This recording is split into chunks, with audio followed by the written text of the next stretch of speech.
Esse é o Cápsula e nós vamos falar agora sobre a entrevista do Barroso no Roda Viva. O Barroso teve lá no Roda Viva, sim, ainda existe o Roda Viva, cara, ninguém mais assiste. Mas ainda existe o Roda Viva, o pessoal vai lá e faz as perguntas e coisa e tal, aquele papo todo, que na época que era apresentado pelo Augusto Nunes, era muito famoso o programa, tinha muita audiência e coisa e tal. Hoje em dia quem apresenta é a Vera Magalhães e tá cheio de esquerdista. Enfim, mas o interessante dessa conversa do Barroso no Roda Viva foram duas coisas. Primeira coisa que deu para ver que o cara sentiu, meu amigo. O cara tá apavorado com a possibilidade de sofrer sanções Magnitsky. Ele próprio fala que tem muita ligação com os Estados Unidos, a gente sabe que ele tem patrimônio lá nos Estados Unidos, então ele está muito preocupado com isso, né? E a outra situação é que parece que ele está disposto a aceitar a anistia. Então ele falou, olha, seja lá o que o Congresso faça, a anistia pode passar pelo STF. É aquilo que eu falo para vocês, a solução deste problema é esse. É o Congresso aprovar a anistia mesmo, ampla, completa e restrita, livra todo mundo, acaba com essa bagaça idiota que o Alexandre de Moraes inventou. E o STF vai ter reclamação, o Alexandre de Moraes vai votar contra, né? Não tenho dúvida. O Gilmar Mendes, eu não sei não, tá? O Gilmar Mendes, eu não tenho certeza. Ele tá muito macho, né? Tá criticando muito o Trump e coisa e tal, mas eu não sei se na hora H ele vai votar a favor mesmo.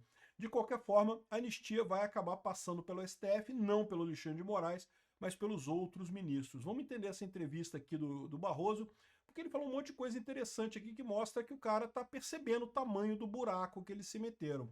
Essa notícia foi sugerida por Tem que votar no Aécio, Rouanet financiou o Peter e várias outras pessoas. Obrigado aí ao pessoal que sugeriu notícias lá no nosso site, no visãolibertaria.com. E obrigado a você que está assistindo o nosso vídeo. Se você gosta do nosso conteúdo, por favor, deixe o seu like, se inscreva aqui no canal, né? Então tá aqui, ó. O Barroso então teve na TV Cultura, agora, essa entrevista foi recente, depois da Magnitsky na mulher do Alexandre de Moraes e coisa e tal. Evidentemente ele criticou isso, falou que é errado, né? Soberania, soberania e não sei o que lá. Mas ele falou aqui num eventual projeto de anistia do Congresso passará obrigatoriamente pela Corte. O modo como vai ser feita essa anistia é passível de controle de constitucionalidade pelo Supremo, como tudo é na vida. Não deveria ser, né, Barroso? Mas sim, eu concordo com ele que nesse momento tudo passa pelo STF. A concessão ou não anistia é uma competência do Congresso. E verificar se ela é constitucional ou não é a competência do Supremo Tribunal Federal. Seja o que o Congresso faça, será passível de controle pelo Supremo, disse ele no Roda Viva. Ou seja, a impressão que ele dá é que ele topa anistia no STF. Eu acho que tem uma chance disso acontecer, porque o cara está realmente para baixo. Olha só, Barroso lamenta frase sobre derrotar o bolsonarismo. Foi uma frase infeliz, né? Ele continua dizendo que não, que derrotamos o bolsonarismo, não o Bolsonaro, e não sei o que. O Barroso é pior ainda, cara. Vocês claramente acham que um movimento político que surgiu no Brasil é ilegítimo, que não pode. O bolsonarismo não pode, porque a gente não gosta dos bolsonaristas, eu acho o Peter feio, eu acho os bolsonaristas tudo feio, então não pode. Meu amigo, não é assim que funciona a coisa, não. Se estivéssemos numa democracia, você tem o direito de não gostar do movimento. É lógico, nem todo mundo gosta do bolsonarismo, e beleza, tá, faz parte do jogo. Agora, o que você não pode é achar que o STF tem o direito de acabar com o bolsonarismo porque você não gosta do bolsonarismo, né? E eu entendo. Eu sou simpático ao fato de que o PSDB se fudeu completamente com o bolsonarismo. Mas eu sempre falei isso. O PSDB se fudeu, antes de tudo, porque insistiu na proposta do prudente e sofisticado, né? Ficou lutando com o PT usando todas as armas da esquerda, as possíveis e as não possíveis, as impossíveis, tudo que o PT podia usar para se manter no poder ele usava, e ficava o PSDB lá usando as armas prudentes e sofisticadas e coisa e tal, e lógico que dava merda. O PT não saiu do poder, o PSDB errou, perdeu eleição após eleição.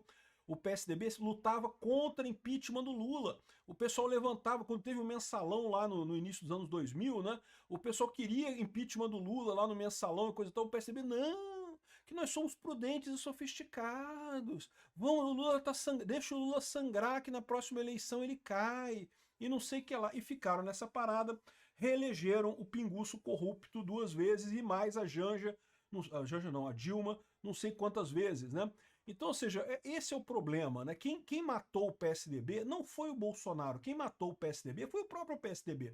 ao ficar nessa postura de que, ai não, somos prudentes e sofisticados. E aí o pessoal toma as dores do PSDB, porque acha que o PSDB poderia contribuir muito para o Brasil, e eu concordo que houve uma época... Bom, o PSDB sempre foi melhor do que o PT, tá? Sempre foi melhor do que o PT, ninguém tem dúvida disso. O problema é isso, cara. Estratégia eleitoral é estratégia eleitoral. O PSDB nunca teve uma figura carismática como o Bolsonaro. E esse é o problema. Achar que o Zé Serra... Mesmo o Fernando Henrique Cardoso ganhou porque fez realmente uma gestão econômica muito boa na época do Itamar Franco, depois se reelegeu por conta do fim da inflação. Para quem não viveu a época da inflação, realmente foi um alívio enorme o fim da inflação no Brasil. A gente conseguiu resolver esse problema graças ao Fernando Henrique Cardoso, realmente. Mas foi um caso excepcional. O Fernando Henrique Cardoso nunca foi uma pessoa carismática. Aí depois tentou José Serra, a porra. O Geraldo Alckmin, picolé de chuchu, Aécio Neves, porra, para com isso, não tem jeito, cara. O PSDB queria perder a eleição, a impressão que dá é essa, né? E uma hora o povo brasileiro percebeu que, porra, não tem jeito, cara. Não tem esse negócio. Aí apareceu o Bolsonaro com o discurso correto, com jeitão de povo, com jeitão de tiozão, e pronto, e ganhou o pessoal todo. É que esse pessoal não entende. Eles acham que a política é uma coisa bonitinha, que as pessoas vão pelas ideias. Não vão. Assim, nós que somos interessados por política, nós que discutimos política aqui, a gente ainda tem alguma coisa de ir pela ideia da pessoa, pela a pauta que a pessoa está propondo, né? Mas o grosso do povo brasileiro não está nem aí, cara. O grosso do povo brasileiro olha para a pessoa, vê se identifica com a pessoa e acaba votando nela. E o Bolsonaro tem esse ar de tiozão que pô, o Aécio não tem, que o Alckmin não tem. Tanto o Alckmin, quanto o Aécio, quanto o José Serra e o Fernando Henrique Cardoso cheiram a aristocracia, a elite econômica e coisa e tal. E, de novo, esse é o problema, né? O pessoal enxerga isso como uma coisa falsa e estão meio que certos, né? Realmente, esse pessoal não é ligado ao povo. No final das contas, o povo tem essa sabedoria. Vou votar em alguém parecido comigo, porque ele tem mais chance de fazer a mesma coisa que eu faria no lugar lá, né? Enfim, o Barroso e essa elite aristocrática socialista de Brasília não gostam do Bolsonaro porque justamente o Bolsonaro representa uma alternativa para eles. Eles não querem isso, eles querem ser alternativa, né? Então ele falou aqui que foi uma frase infeliz sobre derrotar o bolsonarismo. Cara, ele fala como se fosse um pequeno erro, mas, aliás, sinto muito, foi muito ruim. Eu fui nesse congresso da Uni a convite, eu não ia, mas a menina ligou para minha secretária-geral, disse que o clima era harmonioso, a questão das plataformas, e o tema do evento era a questão das plataformas digitais.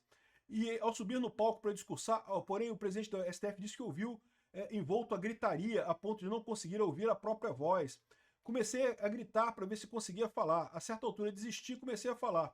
Para vocês estarem aqui, a gente derrotou a ditadura, derrotamos a tortura, derrotamos a censura. E aí falei, nós derrotamos o bolsonarismo. Foi uma frase infeliz.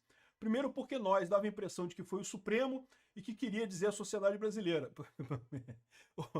O Barroso, você já ouviu falar a teoria do ato falho do Freud? O ato falho do Freud diz exatamente isso. Às vezes a gente fala umas coisas, quando a gente fala coisa errada, é justamente a gente está querendo dizer aquilo que a gente quer dizer de verdade. No fundo você queria dizer isso. Você não é agora, não, foi sem querer, eu não queria, e coisa e tal, mas você reconheceu que nós foi o STF, evidentemente, né? E segundo, eu nunca fulanizei o debate. Porra, Barroso, para com isso, né? Aquilo foi, de certa forma, um desrespeito com milhões de pessoas que haviam votado no presidente. Aí fiz a única coisa que a gente deve fazer quando comete um erro, pedir desculpas e coisa e tal. Porra, para com isso. Enfim, o Barroso tá sentido. Barroso sentiu. Ele tá certo em sentir. E ele sabe que está muito perto de ser culpado pelos problemas que eles estão se metendo, né? Quando o STF como um todo entrou nessa campanha para destruir o bolsonarismo, eles foram impulsionados pela bolhazinha lá em torno deles. A bolhazinha em torno deles, não, o bolsonarismo é totalmente inaceitável, não podemos aceitar o bolsonarismo, ditadura, não sei o que lá, coisa e tal. Em momento algum, esse pessoal parou para pensar, para ouvir realmente o que o povo brasileiro pensa. E o povo brasileiro falou, o povo brasileiro foi às ruas, eles não ouviram porque não quiseram, porque eles achavam mais confortável para retomar, não, para trazer o Aécio de volta, não, vamos fazer a pacificação do Aécio e não sei o que lá, não, vamos trazer de novo o PSDB e não sei o que lá, achavam que destruir o bolsonarismo seria a solução para esse tipo de coisa, né? E se ferraram no final das contas.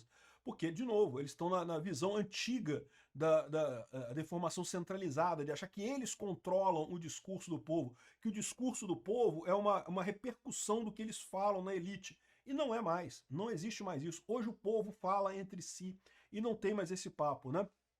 Então sim, é lógico que foi uma frase infeliz, mas não foi uma frase infeliz por acaso. Ô Barroso, tu tava num congresso da Uni, meu amigo. Ah, mas eu nem ia no congresso. É, mas nem ia, mas foi, né? Nem ia, mas foi. Então, ou seja, você foi de propósito. Você tava num palanque, você tava falando politicamente. Isso é motivo de impeachment de ministro do STF.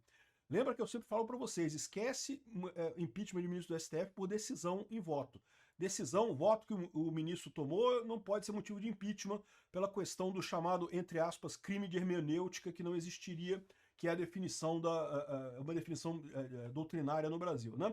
Agora, o caso do Barroso ir na Uni, isso ninguém obrigou ele a ir na Uni, isso não é uma decisão dele. Ele foi porque ele estava empolgado. Ele foi porque na bolha dele tava todo mundo, vai lá, Barroso, vai lá, Barrosão, vai na Uni, Barrosão, fala merda na Uni, Barrosão.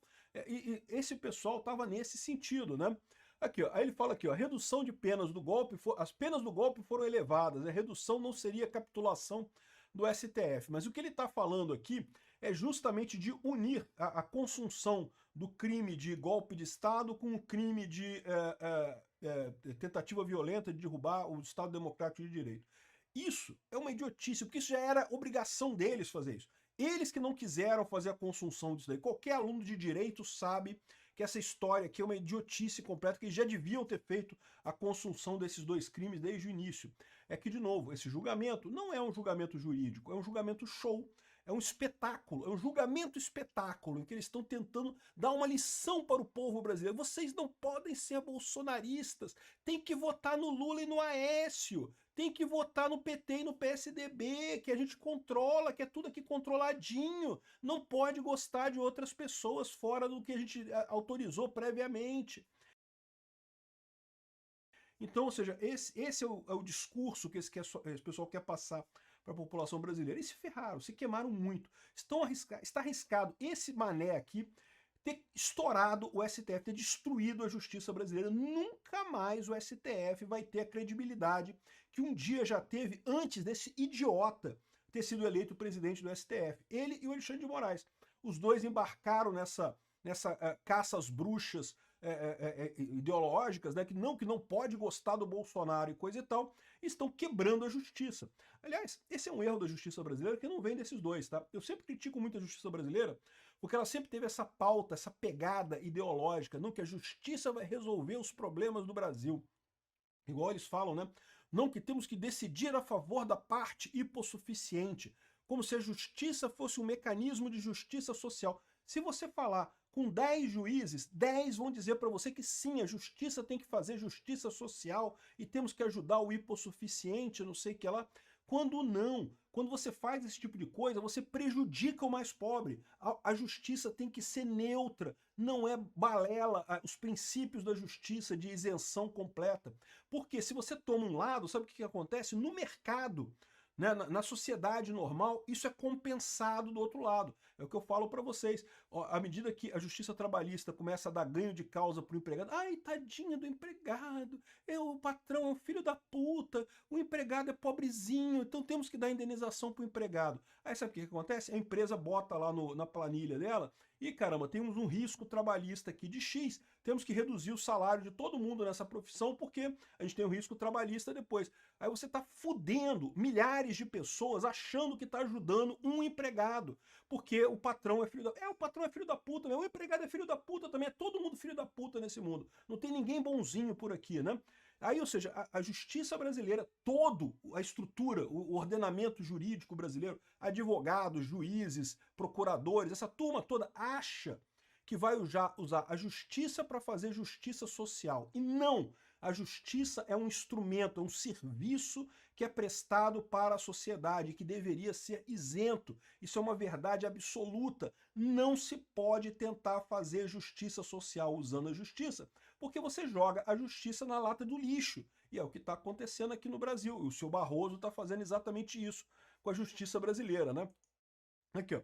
A hipótese de Barroso para redução de penas. Ele está falando sobre a consunção dos crimes de golpe de Estado e abolição violenta do Estado de Direito. Cara, isso já deveria ser a consunção, isso já é determinado pelas regras de direito penal. Nunca que esses dois crimes deveriam somar as penas. Sempre deveria ser junto. Só que isso daqui, se fizer isso, vai reduzir a pena do Bolsonaro de 27 para 21 anos de cadeia. Isso não faz diferença nenhuma. Isso não é diminuir pena. Isso daí não tem lógica nenhuma, né? Se foi isso que ele está falando de redução de pena, não vai aliviar absolutamente nada para ele. Ele pode dar adeus aos apartamentos que ele tem lá em Miami, porque ele vai entrar nessa rodada também muito em breve. Mas o clima da entrevista foi o Barroso chorando. O Barroso chorou muito. Quem sabe tem expectativa disso acabar avançando. O Congresso passando uma anistia ampla, mesmo que o substitutivo do Paulinho da Força seja um substitutivo de merda, a oposição apresenta o substitutivo dela, um substitutivo real, para realmente anistiar as pessoas, aprova esse outro, e vamos ver o que acontece no STF. Duvido que o STF barre. Obrigado por assistir o vídeo até o final.